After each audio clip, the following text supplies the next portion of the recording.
En 2023, la région Sud a lancé sa première promotion de la garde régionale marine. De la Camargue à la Côte d'Azur, 26 jeunes de 16 ans et plus ont pris du service pour préserver le littoral et les aires marines protégées. Là, il faut des relais sur le terrain. Ces relais, c'est vous. Une jeunesse engagée, une jeunesse volontaire, une jeunesse qui sait ce qu'elle fait pour son territoire, qui le fait avec passion et détermination. Pendant une journée, nous avons suivi Juliette et Gabriel, deux gardes assignés au parc de Port-Cros. Là, en fait, aujourd'hui, on va partir sur la baie de Portman. C'est une baie où il y a un herbier de Posidonie assez important, sur lequel du coup, le mouillage est réglementé. Du coup, les bateaux de plus de 12 mètres n'ont pas le droit de mouiller, donc on va aller vérifier si tous les bateaux ont la taille conforme à la réglementation en vigueur.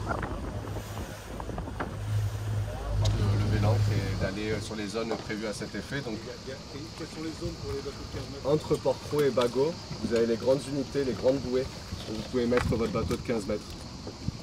Dans la passe entre Port-Cros et Bagot de l'autre côté. Ça arrive parfois que des gens ne connaissent pas la réglementation avant de venir, ce qui est dommage parce que c'est parc national, donc c'est mieux s'ils connaissent. Et donc ça leur arrive de mouiller dans des herbiers de Posidonie, ce qui est une espèce protégée et qui joue un gros rôle au niveau écologique et notamment à l'accueil de différentes espèces de poissons, captage de carbone et ça a en plus une croissance très lente. Donc le fait de mouiller sur cet herbier, ça peut détruire des plantes qui avaient plusieurs centaines d'années. Donc on essaie vraiment de lutter contre ça. Monsieur, il y a beaucoup de vagues aujourd'hui. Essayez de vous rapprocher du bord, s'il vous plaît. Parce que les bateaux, ils ne vous voient pas. C'est dangereux. Si vous pouviez transmettre le message aux autres, s'il vous plaît. Bonne journée.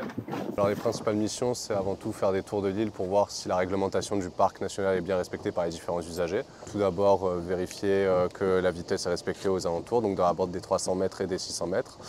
Ensuite, on effectue également des contrôles sur les différents sites de plongée. Donc effectuer un suivi de fréquentation des différents sites parce que le parc souhaiterait mettre en place une réglementation un peu plus dure sur certains sites où il y a une surfréquentation, ce qui a un impact sur la biodiversité marine. Ensuite, on peut également effectuer du contrôle sur les différentes plages aux jumelles, voir s'il y a des gens qui fument pour donner un appui à l'équipe terrestre. Et après, les dernières missions, enfin la grosse dernière mission qu'on a, c'est la gestion de l'Asmel. Du coup, ça va être en juillet-août où là, par contre, on va devoir gérer les conflits le soir entre les différents usagers parce que généralement, ce sera plein et les gens vont en faire un peu qu'à leur tête. Donc, expliquer comment ça se déroule et bien leur rappeler la réglementation, comment ça marche ici, et voilà. Si on protège cet endroit, c'est pas pour rien, c'est en partie aussi parce que ça permet à la biodiversité de se développer et de coloniser de nouveaux endroits, et notamment des endroits où ces personnes qui viennent en vacances vivent. Donc je pense que cette sensibilisation, il faut la prendre d'une manière calme et vraiment leur expliquer que c'est pour le bien commun qu'on fait ça, que c'est pas juste pour les embêter et les empêcher de faire les activités qu'ils aiment faire, quoi.